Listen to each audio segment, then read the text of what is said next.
주의 말씀을 또한 생각할 때에 우리가 어떤 마음을 품고 어떤 생각을 갖고 현재를 살아갈 것인가를 다시 한번 묵상하게 하옵소서. 아멘. 우리의 고집이나 우리의 생각이나 우리가 집념하고 있는 것들이 하나님 말씀에 비춰 아닌 것은 버리게 하시고 정말로 하나님의 말씀이 드러낼 수 있는 그런 말과 그런 행동과 그런 삶의 모습이 온전히 비춰지게 하옵소서. 이 귀한 곳에서 귀한 말씀을 생각할 때에 성령께서 우리에게 가르쳐 주옵소서. 아멘. 예수님의 이름으로 기도드립니다. 아멘. 지난 시간에는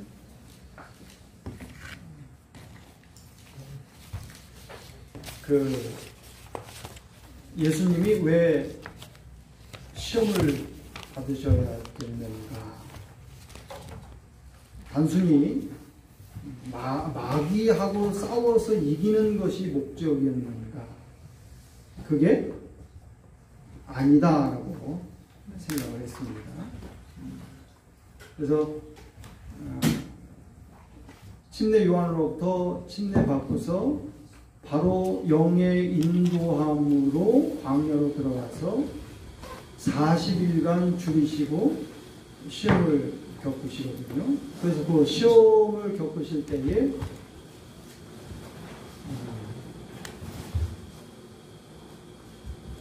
돌이 떡이 되게 하라. 무엇을 먹느냐의 문제가 발생이 되죠. 그럼 우리는 항상 그 질문을 해야 됩니다. 왜?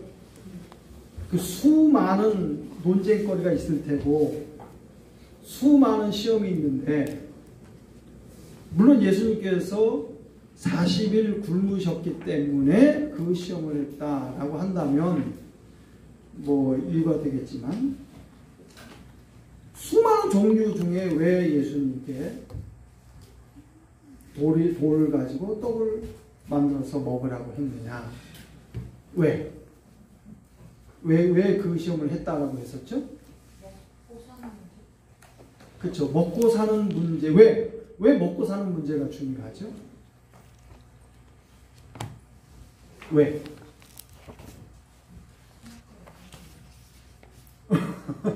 오늘 점심 먹었죠? 꼭 점심 먹어야 돼요? 새끼를 우리나라를 제외하고 그렇게 많이 모른대요. 그러니까 먹어야 되죠. 왜 먹어야 돼요? 우리 살기 위해서. 살기 위해서 왜 먹어야 돼요? 안 죽기 위해서. 안 죽기 위해서. 이게 그렇게 생각하면 그건 일반 보통 사람들의 생각하는 거와 같은 거죠. 그러니까 마귀가 그 시험을 했을 때는 당연히 중요합니까? 중요하지 않습니까? 중요하죠. 중요하겠죠. 뭐가 중요한 거죠? 먹는 게 중요하다는 거. 왜 먹는 게 중요하냐? 예수님은 현재 뭘 입고 오셨어요?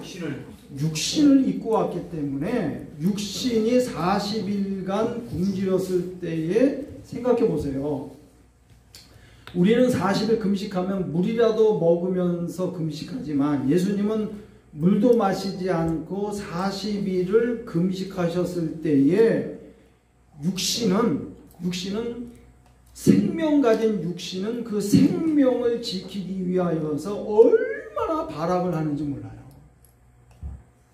그 어디 금식원에 보니까 3일 금식을 하는데 물도 먹지 않게 금식하는 거예요. 근데 3일간을 금식함에도 불구하고 그 육신이 생명을 유지하기 위하여서 엄청난 고통과 엄청난 그 생명을 지키기 위한 그거를 한단 말이에요. 근데 예수님은 40일간을 물도 마시지 않고 아무것도 먹지 않았다면 그럼 어떤 상태다라는 겁니까? 그렇죠. 육신이 완전히 그 육신이 우리가 갖고 있는 육신의 모든 문제가 땅바닥에 꺼질 정도의 모습이었다는 거죠. 그 상태에서 돌을 만들어서 돌을 가지고 떡을 먹어라 라는 이 문제가 주었다는 것은 육신의 문제가 얼마나 시급하고 그 육신의 문제는 뭐로 연결되어지냐면 생명의 문제로 연결되어진다라고 생각을 갖는단 말이에요. 따라서 예수님께서 사람이 떡으로만 살 것이 아니라 라고 한다는 것은 사람이라는 존재는 먹으러 와서 배를 불리려고 한 인생을 살아가는 존재가 아니다라는 사람의 정체성을 얘기하는 거예요. 그러니까 70년을 살건 80년을 살건 앞으로 의학이 발달해서 120년을 살건 무드셀레가 969살을 살건 사실은 육신을 입고 사는 것 자체가 중요한 문제가 아니라 사람의 진정한 목적은 하나님의 말씀을 먹고 육신이 음식을 먹어서 생명을 유지하는 것처럼, 그러나 금식을 통하여서 육신이 완전히 죽었음에도 불구하고 그 생명은 오직 하나님의 말씀으로 먹는 자이어야 그게 진정한 하나님이 원하신 육신을 가진 자의 정체성이다라는 걸 얘기하는 거예요. 이해가시죠? 네. 그러면 하나님의 말씀을 먹는 존재는 예수님께서 얘기하신 것처럼 내가 곧 길이요 진리요 생명이다라고 얘기하잖아요. 그러니까 생명을 주기 위해서, 그러니까 사람은 생명을 가진 존재인데 육신의 생명을 위하여서 사는 것도 중요하지만 하나님의 말씀을 먹고 하나님의 말씀을 먹은 것 자체로 인하여서 내가 하나님께 생명 가진 존재로 살아가는 그 정체성을 갖는 것은 너무너무 중요한 문제예요. 그건 단순히 내가 교회를 다니고 예수를 믿고 예수 믿었더니 내가 생명을 가졌다더라 라는 그런 알매 문제가 아니에요. 그런 알매 문제로만 가게 되어지면 예수 믿는 사람들은 다 구원을 받아야 돼요. 그런 식의 예수 믿고 구원받았다라는 식으로 가면 그러면 다 구원받아야 돼요.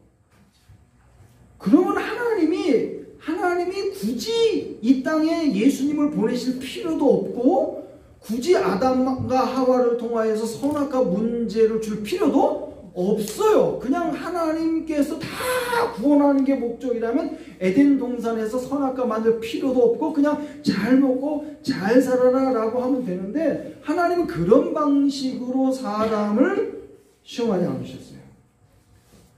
그 문제가 아담 하와로부터 깨지고 와해되어져 버리니까 결국 예수 그리스도께서 오셔서 그 문제를 회복시키겠다라는 거예요. 그럼 어떻게 회복시키느냐?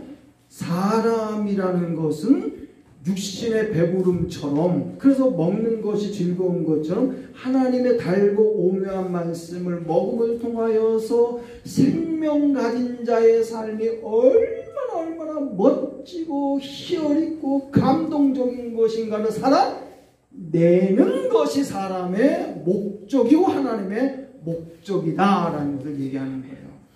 그런 생명 가진 자는 하나님과 관계가 명확하게 이루어졌기 때문에 두 번째 시험에서 뛰어내려 봐라. 그러니까 예수님 뭐라 합니까? 시험하지 말라. 그러니까 하나님의 생명을 가진 자는 하나님을 시험하는 존재가 아니다라는 거예요.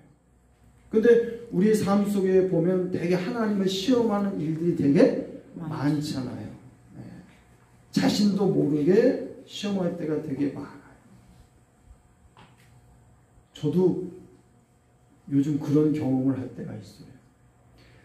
내가 기도하지 않을 테니 하나님께서 이 문제를 하실까 안 하실까? 기도했을 때에 이 문제가 해결될까? 내가 기도하지도 않았는데 이 문제가 해결될까? 그걸 은근히 실험해요. 마음속으로. 사람은요, 어떤 여건만 되어지면, 뭔가 배부르게 되어지면, 마치 자기가 하나님인 것처럼 시험하려고 하는 속성이 많다라는 거예요. 사람은 하나님을 시험하는 존재가 아니라, 마지막 세 번째에서 뭐라고 얘기하니까? 경배하면, 절하면, 모든 영광을. 사람의 존재는 뭘 받기를 원하는 거예요? 영광 받기를 원하는 것인데, 예수님 뭐냐면 사람은 영광 받는 존재가 아니다 라고 얘기해요. 그러니까 이 세 가지 시험의 문제를 종합적으로 얘기한다면은, 예수님은 누구냐? 하나님의 아들인데 하나님의 아들은 누구냐라는 그 하나님의 아들의 정체성을 육신을 갖고 오신 하나님으로서 마귀에게 보여주는 거예요. 그러면 마귀는, 예수님께서 그 세 가지 시험의 문제를 통하여서 마귀는 철저하게 알았을 거예요. 아, 육신을 갖고 있는 저 예수는 내가 이길 수 없는 존재. 그러나 그 이전까지는 육신을 갖고 있는 사람들은 마귀가 시험하면 다 넘어갔어요, 안 넘어갔어요? 다 넘어갔거든요. 세상 유혹과 이생의 자랑과 안목의 정욕과 다 주어지면요, 다 넘어가요. 다 넘어갑니다, 여러분. 여러분, 우리도 여기 앉아있지만 마귀가 우리를 지금 시험 안 해서 그렇죠? 마귀가 우리 시험하면 넘어갈까요, 안 넘어갈까요? 각오도 남죠. 각오도 남죠. 하나님도 알고 나도 알고 누구도 알아요? 마귀도 알아요. 그러니까 마귀가 우리를 시험하지 않는 게 은혜입니다. 근데 문제는 뭐냐면, 마귀가 우리를 시험하지 않도록 우리 안에 하나님의 아들이라는, 예수님처럼 하나님의 아들이라는 정체성이 명확하게 세워져야만 된다는 거예요. 그게 하나님의 말씀이 내 안에 있다라는 거죠. 그게 거하는 거예요. 그러니까 내가 갈라디아 2장 20절에 내가 그리스도와 함께 십자가에 언제 못 박혔어요? 그러면 뭐 할 말이 없어. 근데 마귀는 알아. 저 사람의 마음속에 하나님의 생명의 말씀이 있는지 아니면 종교적인 말씀을 가지고 있는지는 안단 말이에요. 그러니까 마귀가 두 가지 우리를, 죄송합니다만 저놈들은 가만히 내버려 두어도 내 자식이 될 거야 라고 해서 시험을 안 한 거거나, 아니면 생명의 말씀을 가지고 있기 때문에 대항해봐야 전혀 이롭지 않기 때문에 마귀가 시험하지 않거나. 어느 거예요? 여러분은 어느 거예요? 저는 마지막. 네. 그래서 요한복음 15장에 보면 포도나무에 뭐가 나옵니까? 가지 나오죠. 그렇죠? 그럼 가지가 붙어있는 이유는 뭐예요? 가지가 나무에 붙어있는 이유는 뭡니까? 열매죠. 그렇죠? 그래서 마태복음에도 보면 그 열매로 그들을 알지. 그렇죠? 아름다운 나무는, 좋은 나무는 아름다운 열매를 맺는다. 그러면 우리 지난 시간에 얘기했지만, 아니 나는 예수 믿고 잠자고 생활하고 신학 공부하고 뭐 사업하신 분들은 뭐 평생 사업하다가 어찌 됐다가 뭐 하든 해가지고 뭐 하나님 믿는다 하고 왔고 목회한다 뭐 한다 보니까 나이가 60이 되고 70이 딱 됐는데 해놓은 건 아무것도 없어. 그러니까 하나님 보시기에 열매가 있는 거예요, 없는 거예요? 도찐개찐 따지고 보면 열매가 없는. 그럼 도대체 열매가 뭘까? 이걸 생각을 해보셔야 돼요. 도대체 열매가 뭐, 여러분들 사과나무 씨를 보고서 이게 사과나무인지 아닌지 구별할 수 있는 사람은 누구밖에 모를까? 하나님과 마귀? 아니, 뭔 하나님이 나와. 사과 씨앗을 보고서 사과 씨앗인지 배 씨앗인지 아는 거는. 그렇죠? 우리는 몰라. 우리 초짜들은 몰라. 근데 그거를 딱 심어 놓으면은 거기에서 가지가 나와가지고 나무가 나와도 그때도 몰라. 저게 사과나무인지 배나무인지. 근데 어쩔 때는 명확하게 알아요? 그 열매를 맺으면, 근데 사과씨에서 열매가 딱 나오는 거 보니까 엄청나게 많이 나온단 말이에요. 이게 보기 너무 좋은 거예요. 그게 신앙의 원리와 똑같다는 얘기죠. 말씀의 씨앗이, 생명의 말씀의 씨앗이 그게 이렇게 생겼는지 이렇게 생겼는지는 모르는데, 그 말씀의 씨앗이 옥토에 받친 우리의 마음의 밭에 딱 심겨지면 그게 자라나가지고 열매화 되어져가지고 저 사람만 보면 누가 보이는 거예요? 하나님의 아들의 모습이 보이는 거. 저 사람이 보이면 하나님이 보여야 되는 줄 믿습니다. 그게 열매 맺는다는 거죠. 그게 열매예요. 어떤 위대한 업적이나 모세처럼 엘리야처럼 대단하거나 우리나라 어떤 목사님, 최근에 돌아가신 목사님처럼 몇만 명을 그게 대단한 업적. 하나님 보시기에는 뭐예요? 다 그게 하나님 보시기에는 너 그러다 하고 왔니? 그러니까 하나님이 기억하지 않으면 그건 아무것도, 그러니까 내가 너를 모른다 해버리면 아무것도 저게 되는 게 아니에요. 네. 그러니까 하나님이 보시는 열매는 뭐냐라고 이야기할 때 예수님의 삶의 모습이고, 그 예수님의 삶의 모습을 그대로 전달받은 것이 제자들이었고, 제자들 역시도 또한 바울 역시도 계속해서 전달되어진다라는 거예요. 자, 그러면 여기에서 우리가 생각해야 될 것이 뭐냐면 제자는 뭐냐라는 거예요. 제자. 단순히 신학교에서 4년 학기 과정, 대학원 가가지고 3년, 7년 학원, 그래서 커리큘럼의 모든 모습을 통하여서 그렇게 양성한 사람들이 제자입니까?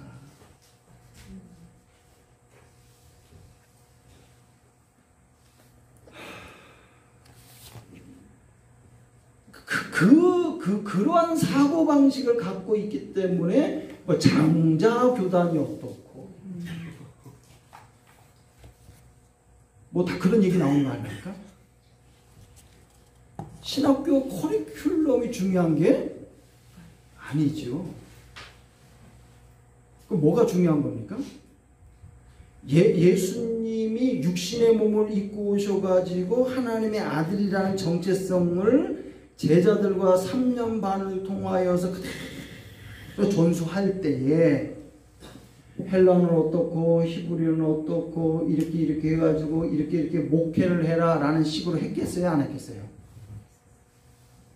저는 가보지 않았지만 그렇게는 안 하셨을 거예요. 그럼 예수님께서 3년 반 동안 동고동락하면서 제자들에게 뭘 가르쳤겠어요? 예수님의 삶의 모습과 예수님께서 천국 복음 얘기하신 그대로를 제자들이 보고 듣고 느끼도록. 그렇죠?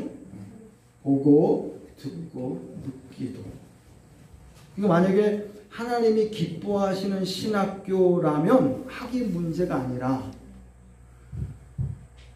어떤 일정한 기간을 두고서 교수와 학생들이 서로 동고동락하면서 그리스도인의 삶은 이런 거야, 목회자의 삶은 이런 거야 라고 서로 부비면서 서로 뒹굴면서 서로 다니면서, 그래서 그 삶의 정체성을 그대로, 그래서 우리가 하는 것이 아니라 하나님의 영이 그대로 해 나갈 수 있을 때에 진짜 우리는 말로만 교회라고 이야기하는데 우리도 어느 순간 교회라는 이미지가 지어진 이 건물에 대한 이미지로 딱 들여박혔다는 말이에요. 근데 말로는 건물이 아니라 예수 믿는 공동체가 교회다라고 말은 그렇게 하는데 99%는 교회 사이즈가 어떻게 돼? 교회가 크니까 교육관 지었어? 교육관 짓고 나니까 선교센터 짓고 돈이 남으니까 이제 죽은 다음에 묘자리까지 묘자리도 이게 하고도 돈이 남으니까 아예 성을 사가지고 자기들 센터를 지어서 하나님 앞에 봉헌식을 하고 하나님이 기뻐하시는, 그래서 마치 성공이 그런 것처럼. 그럼 울산 저기에서 성도도 없는 가운데 그 하는 사람은 이제 찌그러지는 그런 개념식의 모양들을 가지고서 신학교가 학생들을 배출해내면 뭐 다는 아니겠죠. 근데 저희 신학만 할 때도 다 성장 중심의 그런 모습을 얘기했었다. 자, 그런데 예수님께서 제자들을 선택했나요? 지들이 알아서 왔나요? 예수님 선택했죠. 12명은 다? 아니요. 근데 그렇게 말씀에는 그렇게 나와 있잖아, 성경에는. 근데 12명은 다 선택한 건 아니었어요. 분명히 선택한 건 몇 사람이 있었어요. 네. 먼저는 이제 공간복음서하고 요한복음하고 좀 다른 게, 공간복음 마태, 마가, 누가 복음에서는 예수님의 그 1년 전의 기록이 없어요. 그 1년 전의 기록을 기록한 게 그 요한복음에서만 그렇게 기록이 되어져 있어요. 그럼 먼저 예수님께서 제자를 택했달까 지들이 온 건가? 하여튼 그 침례 요한의 제자였었죠. 누구였었습니까? 안드레하고 요한이 이제 온 거예요. 그러고 나서 안드레가 누구를 포섭합니까? 안드레가 누구 포섭하죠? 자기 형? 베드로를 포섭을 하죠. 그리고 또 예수님께서 부른 건 빌립을 부르고, 그리고 나다나엘이라는 바돌로메를 부르죠. 나다나엘이 본명이에요, 자기 이름이고, 바돌로메는 그 돌로메의 아들이다라는 그 표기가 되어지죠. 그러니까 나다나엘이 바돌로메인데, 그래서 초기 때는 거의 1년여 동안 5 제자를 가지고서 예수님께서 활동을 해요. 그때 활동했을 때 나타난 게 뭐였냐면, 가나 혼인잔치에 12명이 간 게 아니라 대략 5명의 제자들이 가게 되어지죠. 네. 그리고 예수님께서 3년만 계실 동안 유월절을 4번을 겪어요.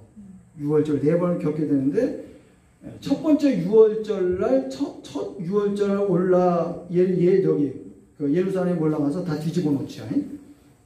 다 뒤집어 놓을 때에 그 니고데모를 만나죠. 니고데모도 이제 만나서 이러쿵저러쿵 그 얘기를 하죠. 그리고 이제 또 다시 갈릴리로 가시죠. 그때 이제 그 왕의 신하의 아들을 이제 고쳐요. 그러면서 이제 베드로하고 안드레하고 이제 요한은 자기 고향에 가니까 뭐 하겠어요? 고향에 가니까? 고기 잡아야죠. 그렇죠. 고기 잡아야죠. 왜냐면 자기 집에 가니까 사는 꼬락소리가 아니 그렇죠. 아니 고향에 갔는데 예수님 쫓아다니다고 남편이 그냥 막 다니는데 집에 가보니까 그러니까 당연히 고기 잡으러 간 그 고기 잡으러 간 거서부터 이제 복음서가 그 마테마가 누가가 이제 나오면서 예수님께서 베드로 보고서 이제 뭐 오른편에 던져라 그러니까 그때서 베드로하고 야고보가 딱 이제 합세가 되어지잖아요. 그럼 이제 이런 생각을 해보면 아니 참 예수님도 하나님의 아들이시니까 대단한 능력이구나. 야 내가 너를 사람 낳는 어부가 되리 나를 따라와라. 그래갖고 베드로가 예 그렇게 하겠습니다. 이게 가능할까요? 가능하지 않을까요? 순종이기 때문에 원래는 가능하지 않죠. 자기보다 더 낫지 않으니까 거기에는. 근데 순종이라 해서 가능하다고 하는 거 아닌가요? 순종하라고. 그러니까 가능하지 않을 것 같아요. 가능하지 않죠. 사람은요 순종하기 강해요. 아무리 좋은 것 주고 뭐 특별한 것 준다 할지라도요 사람은 자기 생각이 있어요. 자기 먹은 게 있다고 먹은 마음이 있어요. 그것이 연결이 되어지지 않으면 절대 그 사람을 따르지 않고 순종하지 않아요. 여러분 같으면 하겠어요? 절대 그렇지 않습니다. 절대 그렇지 않아요. 우리 어르신 목사님도 계시지만 목회를 해보면 성도들이 목사님한테 순종할 것 같죠. 예, 정말 할 것 같죠. 예, 근데 조그마한 일에 마음이 뒤틀리면 배신의 앞잡이가 그 사람이 된다니까요. 예, 그 사람이 됩니다. 사람이 이 머리 검은 이 인간이 순종한다는 것은 정말 어려운 거예요. 그러니까 예수님이 하나님의 아들이시기 때문에 예수님의 제자들은 당연히 한마디 말에 딱 순종, 그건 말이 안 되는 거예요. 그러니까 베드로하고 안드레하고 야고보하고 요한이 여러분 예수님의 12제자 중에 11명이 전부 갈릴리 사람입니다. 한 사람이 갈릴리 사람이 아니에요. 누군지 아십니까? 가룟 유다만 갈릴리 사람이 아니에요. 가룟 유다만 가롯이라는 그리옷이라는 그 말을 쓰는데 아무튼 다 갈릴리 사람들이에요. 그럼 그 갈릴리 있는 그 어부 출신들이 소위 말하는 우리 식으로 얘기하면은 뭐 초등학교를 나왔는지 중학교를 나왔는지 모르는 그 생태를 갖고 있는 사람들이 예수님이 떴다! 야, 대단하다라고 해서 예수님을 쫓아 제자 된다라는 건 그게 쉽지 않다. 그러니까 이미 베드로하고 안드레하고 빌립하고 나다나엘하고 또 누굽니까? 요한은 이미 1년 전에 가나 혼인잔치뿐만 아니라 니고데모의 역사들, 왕의 신의 아들을 고치는 역사들 이미 경험이 되어지는 거예요. 아, 예수님 참 대단하다. 정말 우리가 바라봤던 그런 하나님의 메시아로서 오시는구나 라는 뭔가 기대치가 있어요. 그러니까 처자식을 내버려 두고 쫓아가는 거죠. 예. 근데 그 처자식을 내버려 두고서 다시 그 고향에 갔다가 예수님을 만났는데 예수님께서 새벽에 이 어부였던 그들 향하여서 고기가 잡히지 않았는데 고기를 잡았을 때에 아, 정말로 우리가 신뢰할 분은 이분이구나라고 해서 그때부터 본격적으로 이제 사역의 시작이 되어지면서 마태도 부르게 되어지죠. 근데 마태는 우리가 또 보면 복음서에 보면 또 누구로 나옵니까? 레위로 나오거든요. 그러니까 레위는 자기 본명이고 마태가 이제 예수님을 믿고 따르면서부터 이제 마태라는 이름으로 이제 바꾸면서 이제 활동을 했을 수 있고 그리고 예수님의 제자 중에서 이게 야고보라는 이름이 이게 좀 헷갈려요.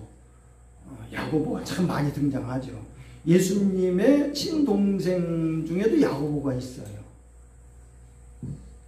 여기 이제 그 캐톨릭이나 아니면 우리 기독교나 학자들만 약간 이제 문제가 있는데 먼저 우리가 잘 아는 야고보 중에 첫 번째 야고보가 세베대 아들 야고보가 있죠. 세베대 아들 야고보는 일찍 순교하죠. 제일 먼저. AD 44년에 순교를 합니다. 그러니까 일단 그거는 제외. 그 다음에 세베대 아들 말고, 세베대 아들 야고보 말고 또 누구 아들 야고보가 나오죠? 알페오 아들 야고보가 또 등장이 돼요. 그거를 이제 구분하기 위해서 세베대 아들 야고보는 큰 야고보, 알페오 아들 야고보를 작은 야고보 이렇게 구분을 하는데 그 알페오 아들 그 작은 야고보가 사도행전 15장 이렇게 넘어가 보면은 예루살렘 총회 때의 첫 번째 뭐 총회장일까? 여기에서 이제 문제가 이제 많이 있어요. 그래서 뭐 학자들마다 나름대로 해석을 하는데 제 생각으로는 아닐 것이다. 왜냐하면 작은 알페오 아들 야고보로서의 어떤 활동의 이런 것들이 그렇게 두드러지질 않아요. 그리고 그 알페오 아들 그 야고보의 형제가 예수님 12제자 중에 등장이 돼요. 그게 누구냐면 다데오입니다. 유다라고도 하는데 다데오.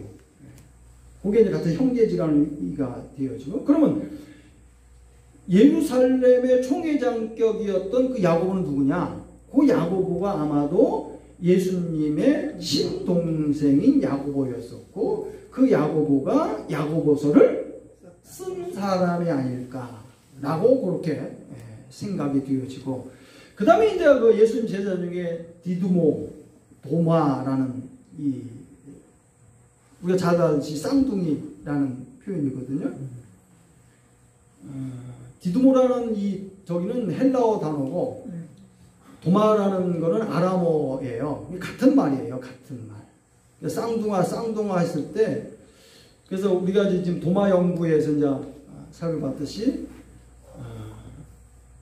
그 도마가 예수님의 친동생이었을 것이다 라고 하는 설도 있고 아닐 것이다 라고는 그 설들이 이제 대비가 되어지는 거예요.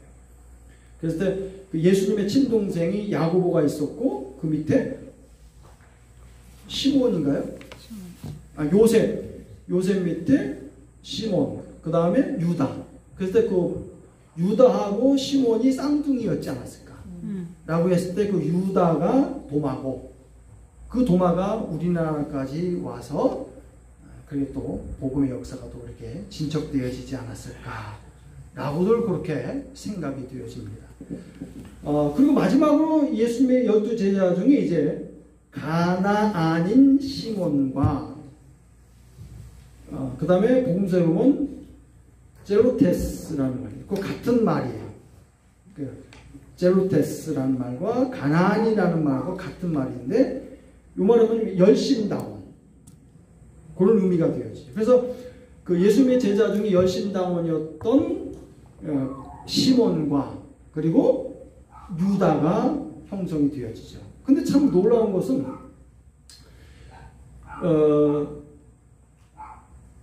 성경상에 예수님께서 부른 제자들은 사실 마태나 빌립이나 아니면 나다나엘 아니면 뭐 굳이 따진다면 안드레, 요한, 뭐 베드로 이 정도고 나머지 사람들은 예수님이 친히 불렀다라는 기록은 없어요. 그러니까 뭐 어떻게 뭐 소문을 주워 듣고 따라와서 저기 된 거죠. 그러면 우리가 이런 이제 생각을 해볼 필요가 있죠. 아니 그러면 예수님께서 가룟 유다가 배신할 거를 분명히 알았잖아요. 근데도 가룟 유다를 예수님께서 뽑은 게 아니라 그들이 왔을 거란 무슨 목적을 갖고 와. 열심당원이니까 목적을 갖고 왔을 거란 말이죠. 근데 목적을 가지고 왔음에도 불구하고 예수님께서 그들을 제자로 뽑아서 임명했단 말이에요. 왜? 몰랐으니까. 아니 가룟 유다가 배반할 거 예수님이 알았거든요. 알았어요? 네 마음이 이미 마귀가 들어도 이미 알았잖아요. 알매도 불구하고 왜 제자로 그를 불러서 12명의 이름을 포함시켰을까요? 이웃사랑의 실천? 이웃사랑의 실천. 생각을 한번 해보세요. 김인성 전사님, 밥을 많이 먹던 조립죠. 밤을 좀 새가지고. 밤을 새가지고. 유광식 목사님. 목사님 같으면은 영의 눈이 탁 밝아가지고 성도가 탁 도는데 저놈이 앞으로 10년 후에 나를 배신할 것 같아. 그러면 성도로 받아들이시겠습니까? 아니면 다른 교회에 섬기십시오라고 내보내시겠습니까? I cannot decide. 받아야 돼요? 왜요? 아니요, 가감하게 기도를 받지 않아야 됩니다. 받지 않아야 돼요? 네, 그 사람 다녔더라도 가감하게 찍지 않아요. 왜냐면 그 사람으로 인하여서 교회에 큰 여파가 있었을 거다. 이 여파가 있어도 정리를 했습니다. 정리를 하겠다, 네, 목사님은. 자기 기도대로 했습니다. 네. 왜냐면 그걸 보게 하신 뜻은 그 사람을 내치게 하라는 하나님의 뜻인 줄 믿고. 네, 기도. 그 사람은 아니요. 푹 빠지시더라니까. 너무 좋다고 하는 경우가 있더라고요. 푹 빠져갖고 신던지 하는데 다른 선배님들 들어보니까 아니시라고 정리를 딱 하시라고 하는 경우가 있었어야지만 하나님 뜻을 이룰 수가 있어요. 저는 그 문제를 물론 성경이 안 나오는 거예요. 왜 예수님은 그것을 하셨을까? 라고 했을 때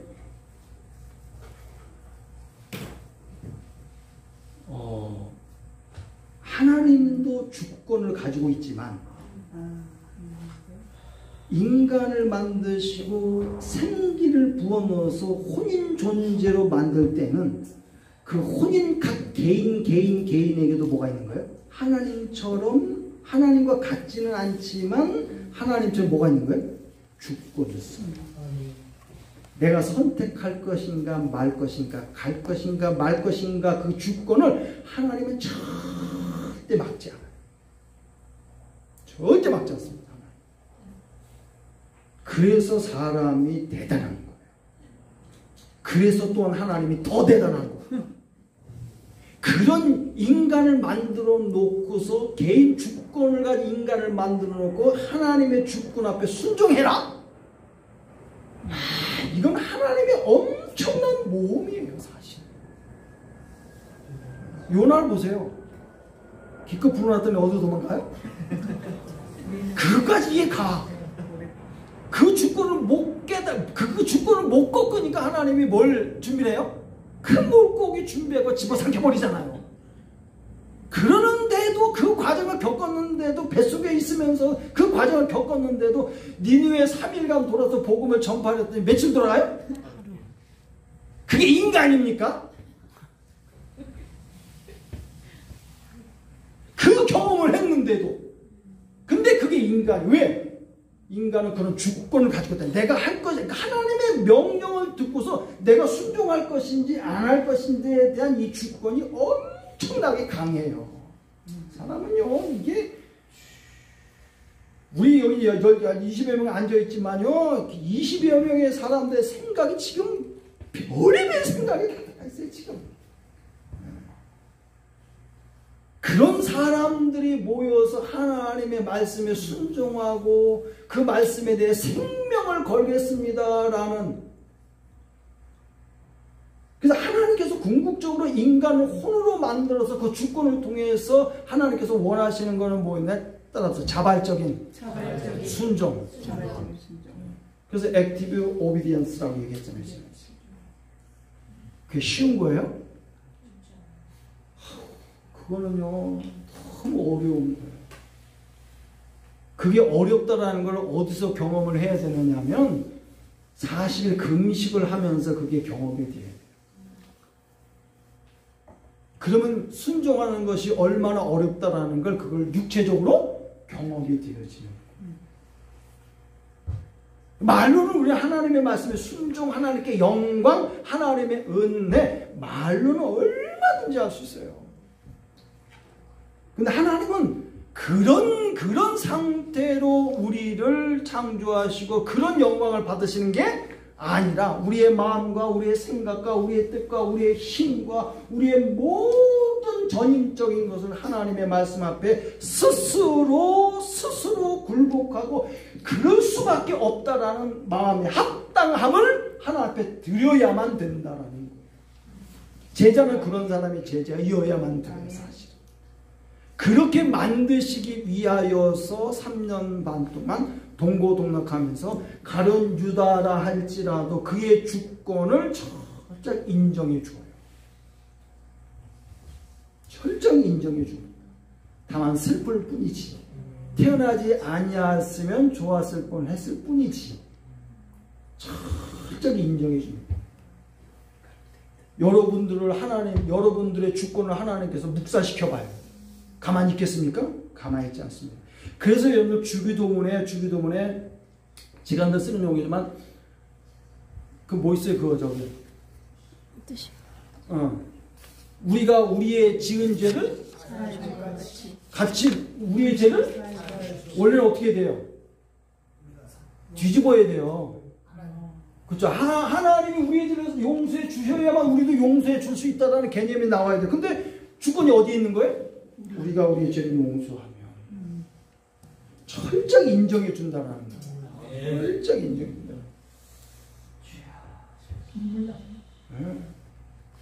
그러니까 내가 무엇 선택하고 어떤 마음을 먹고 어떤 일을 행하느냐에 따라서 하나님은 그 사람의 주권을 통해서 어떻게 행하느냐에 따라서 하나님께서 은혜를 그를 통해서 비춰주는데, 근데 문제는 뭐냐면 이 칠판이 없었는데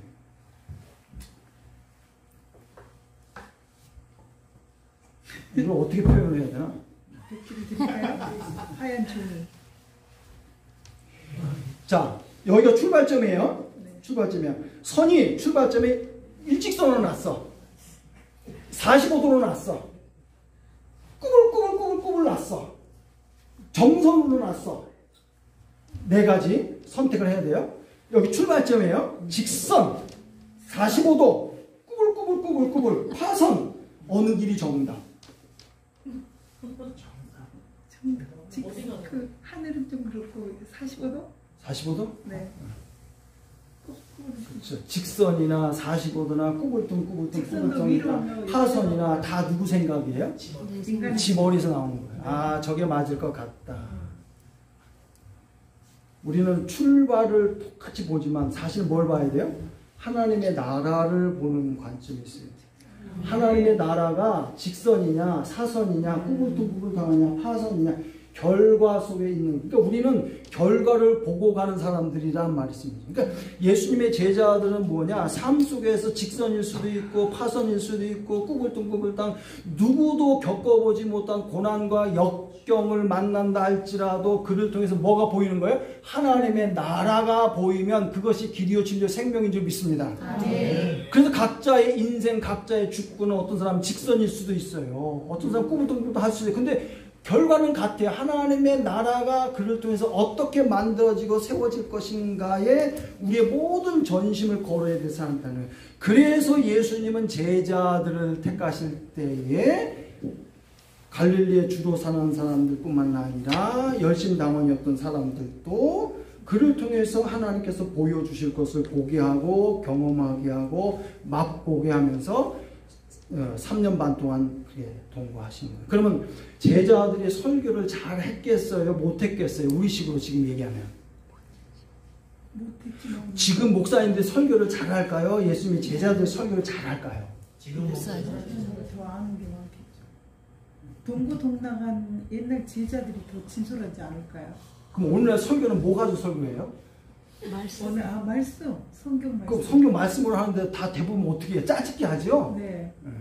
커닝하고. 그치, 컨닝하고. 네, 뭐 예와 앞에 소리 꺼냈다가 본문에는 어떻게 되고 그런데 어떻게 그런 식으로 얘기하잖아요. 그러니까 성도들이 그것을 듣고 그 설교를 듣고 변화를 하겠어요? 안 하겠어요? 은혜도 없어. 없어요? 아니 목사님 그러면 안 되지. 아니, 이 목사님 말고 그런 이야기들을 많이 들어요. 죄송합니다. 저는 뭐 22년 목회를 하면서 깨달은 게 하나가 있다면 사람은 언어로 변화시키는 게 아니더라. 네, 아멘. 언어로 변화시키는 게 아니더라. 뭐 말 잘하고 말 못하고 말 못하는 목사님들도요 보면 목회 잘해요. 아유, 저 나름대로 설교를 잘한다고 짜집기 잘한다고 설교제 목회하면 다 갖고 있거든요. 안 됩니다. 그럼 뭘 가지고 목회를 하느냐? 예수님의 그 삶의 정체성이 그 목회자의 모습을 통해서 보여줘야 되고 성도들이 그거를 봐야 돼요. 그래서 그 성도들이 변화를 될지 안 될지 그거는 우리는 알 수가 없어요. 다만 하나님이 주신 그 목회의 사명만을 얘기하면 예수님께서 베드로에게 내 양을 먹이라는 것처럼 내 양을 먹이라는 게 뭐 좋은 걸 많이 갖다 먹이라는 게 아니지 않습니까? 내가 너희에게 행한 것처럼 너희도 그렇게 행하는 삶의 모습을 드러내면 성도들이 하나님의 아들의 삶이 저런 거구나. 그리스도인이 저렇게 사는 거구나. 이렇게 닮아가서 그도 그렇게 빛과 소금의 역할을 감당해 내는 것이 진정한 교회 공동체의 확장이고 하나님의 나라의 모습이라는 거죠. 우리가 좀 생각을 좀 잘 하셔야 돼요. 사실은. 물론 다 그런 생각의 포지션을 다 가지고 있지만 하나님이 기뻐하는 진정한 교회가 뭘까? 하나님이 기뻐하시는 진정한 사람은 어떤 정체성을 가지고서 표현하고 행동하고 판단하고 그래서 그것이 하나님의 영광을 가리는 거라면 그 어떤 것이라도 아까워하지 않고 다 버릴 수 있는. 아멘. 그래서 그렇게 되어지기 위해서는 반드시 육신이 죽는 금식의 과정들이 필요할 수 있더라고요. 그래서 다 금식하라는 얘기는 아닙니다. 정말. 그래서 제자들에게 저 시계가 도대체 몇 시인지 모르겠네요. 뭐 재질 안 하면 계속 합니다만. 3시 15분. 벌써 3시 15분이고? 조금 쉬고 합시다. 예, 5분 쉬겠습니다. 총장님 말씀이시면. 승청을 제대로 했으니까. 그런 게 쉬잖아요. 우리 서비 목사님한테 가셨어요? 녹음만 해놓고 그랬거든요. 여기에 앞에 십자가 이거 아니 그래서 이거 갖다 놓으시면 이런데 다 십자가에 불교로 이게 아닌데 여기 지금 이런 종에도 이렇게 십자가 이런 이렇게 할 때는 그런 사상들이 있었기 때문에 그게 안 돼. 그냥 경교가 들어간 거예요. 불교가 선수 불교가 아니고 이제 이게 불교 같이 들어가는 어디 시대요? 여기.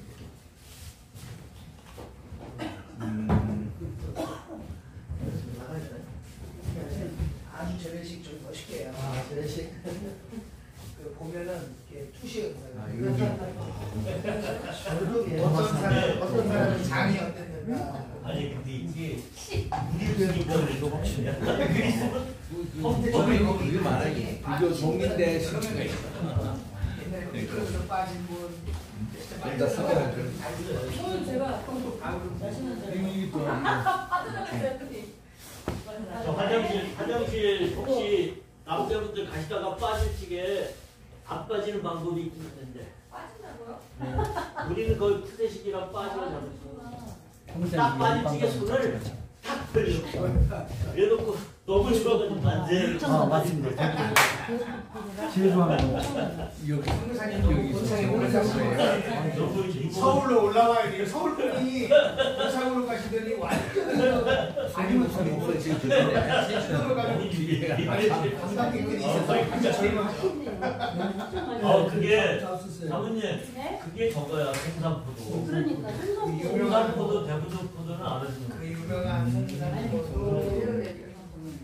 송산 대부도 이쪽 참 유명해요. 그때 집에서 가져오면 생산 맛있을 때. 돼지 이 생산포도.